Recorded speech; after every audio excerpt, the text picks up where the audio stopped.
পাউরুটি দিয়ে কুড়মুড়ে চপ আর বেসন দিয়ে মুচমুচে চপ, দুই ধরনের চপের রেসিপি আজকে আপনাদের জন্য এনেছি। নমস্কার, আমি শ্রীপর্ণা। অমৃতকুম্ভ চ্যানেলে আপনাদের সবাইকে স্বাগত জানিয়ে আজকের রেসিপি শুরু করছি। প্রথমে আমি আপনাদের চপের পুর বানানোটা দেখিয়ে নেব। এক ধরনের পুর থেকেই আমি দুই ধরনের চপ বানাবো, আর পুরের প্রধান উপকরণ হলো মোচা। সবার প্রথমে কলা মোচা বেছে নিয়ে কলা ফুলগুলোকে ছোট ছোট টুকরোতে কেটে নিয়েছি। তারপর তাতে সামান্য পরিমাণ নুন আর দিয়ে দিয়েছি গুঁড়ো হলুদ, আর সামান্য পরিমাণ জল দিয়ে ভালো করে মিশিয়ে নিয়ে গ্যাসে সেদ্ধ করতে বসিয়ে দিলাম। কয়েকটা আলু ছাল ছাড়িয়ে ধুয়ে নিয়ে সেদ্ধ করতে বসিয়েছি। অল্প পরিমাণ জল দিয়ে সেদ্ধ করায় মোচা সেদ্ধ হওয়ার সঙ্গে সঙ্গে জলটাও পুরোপুরি শুকিয়ে গেছে। এদিকে কিছু নারকেল কুচিয়ে নিয়েছি আদা কুচি, লঙ্কা কুচি, বাদাম কিছু, রোস্টেড বাদাম এগুলো, আর নিয়েছি সেদ্ধ আলুগুলো। একটা টমেটোর অর্ধেকটা ছোট ছোট করে কুচিয়ে একটা বাটিতে করে নিয়েছি। এই সব কিছু রেডি করে রেখে গ্যাসে কড়াই বসিয়ে দিয়ে দিচ্ছি 2 চামচ সর্ষের তেল। তেলটা গরম হয়ে গেলে দিয়ে দিচ্ছি 1 চামচ গোটা জিরে। জিরেটা অল্প ভাজা হয়ে আসলে দিয়ে দিচ্ছি 1/4 টিস্পুন হিং।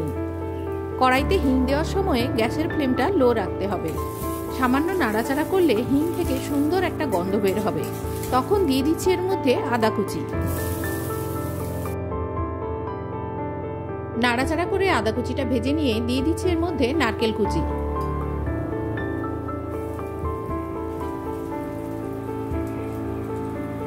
নারকেলের ছালের কালো অংশগুলো কেটে বাদ দিয়ে দিয়েছি।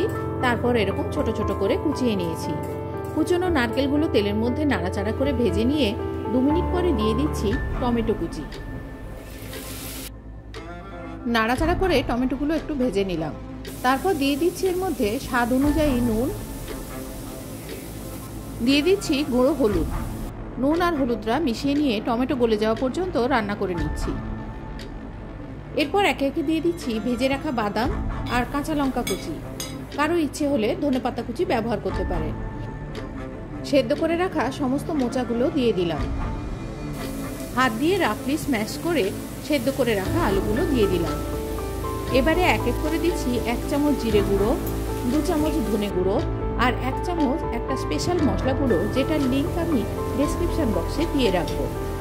লঙ্কা গুঁড়ো, কাশ্মীরি লঙ্কা গুঁড়ো কেউ ব্যবহার করতে পারেন, তবে আমি কিন্তু এখানে শুধুমাত্র কাঁচা লঙ্কা দিয়েই রান্নাটা করছি। এবারে সবকিছু একসাথে খুব ভালো করে মিশিয়ে নিচ্ছি। মিনিট 4-5 নাড়াচাড়া করে মিশিয়ে নিলেই এটা খুব ভালোভাবে মিশে যাবে। আর এই সময় কড়াই থেকে ছেড়ে ছেড়ে আসবে, তখনই বুঝতে হবে এই পুরটা একেবারে রেডি হয়ে গেছে। এবারে সব শেষে দিয়ে দিচ্ছি 1 চামচ গোলমরিচের গুঁড়ো, আর দিয়ে দিচ্ছি নুন ঝাল সবকিছু অ্যাডজাস্ট করার জন্য 1 চামচ চিনি।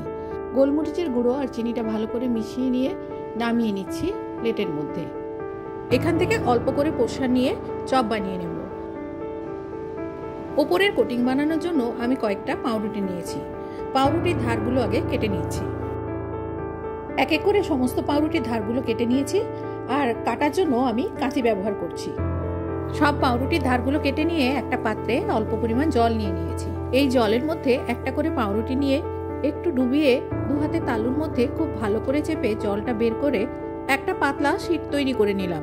এই পাতলা কভারের মধ্যে পরিমাণ মতো পুর দিয়ে 2 দিক চেপে দিয়ে 2 হাতের তালুর মধ্যে ভালো করে চেপে চেপে তৈরি করে নিলাম এরকম শেপের পাউরুটির চপ। এক এক করে সব চপগুলো বানিয়ে নিয়েছি। পাউরুটির কভার দেওয়া এই নিরামিষ চপগুলো আগে ভেজে নিচ্ছি। কড়াইতে বেশ খানিকটা সর্ষের তেল গরম করতে বসিয়েছি।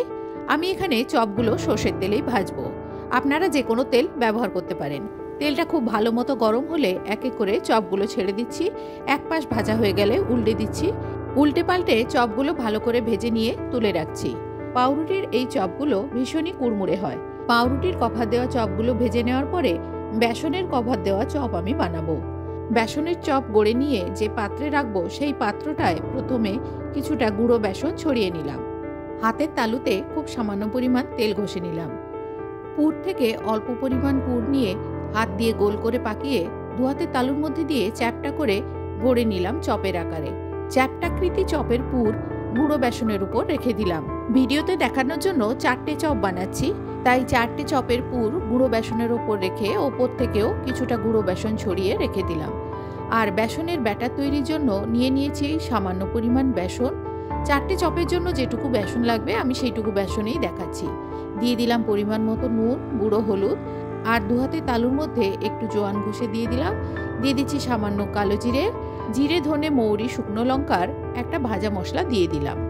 এবারে অল্প অল্প জল মিশিয়ে বেসনটাকে গুলে নেব। বেসনটা হাত দিয়ে ফেটিয়ে নিচ্ছি। ব্যাটারের কনসিস্টেন্সিটা এরকম হয়েছে। ব্যাটারটা রেডি করে রেখে চপ ভাজার জন্য গ্যাসে সরষের তেল গরম করতে বসিয়ে দিয়েছি। আর ওই ব্যাটারের মধ্যে দিয়ে দিচ্ছি 1 চিমটি খাওয়ার সোডা। খাওয়ার সোডাটা মিশিয়ে নিয়ে আর একটু ফেটিয়ে নিলাম। এবারে চপের পুর এই ব্যাটারের মধ্যে দিয়ে কড়ার তেলের মধ্যে ছেড়ে দিচ্ছি। চপ ভাজার 2 রকম পদ্ধতি দেখালাম। কোন পদ্ধতি বেশি ভালো লাগলো সেটা কমেন্টে জানাবেন অবশ্যই। এক এক করে সব কটা চপই আমি আস্তে আস্তে ছেড়ে দিচ্ছি। উল্টে পাল্টে সব কটা চপ ভেজে নিয়ে তুলে নিলাম। একই পুর দিয়ে এয়ার ফ্রায়ারে কী করে মুচমুচে চপ বানাবেন সেই রেসিপিও লিঙ্কে দেওয়া থাকবে। আজ এই পর্যন্ত, সবাই ভালো থাকবেন। ভিডিওটি শেষ পর্যন্ত দেখার জন্য সবাইকে ধন্যবাদ।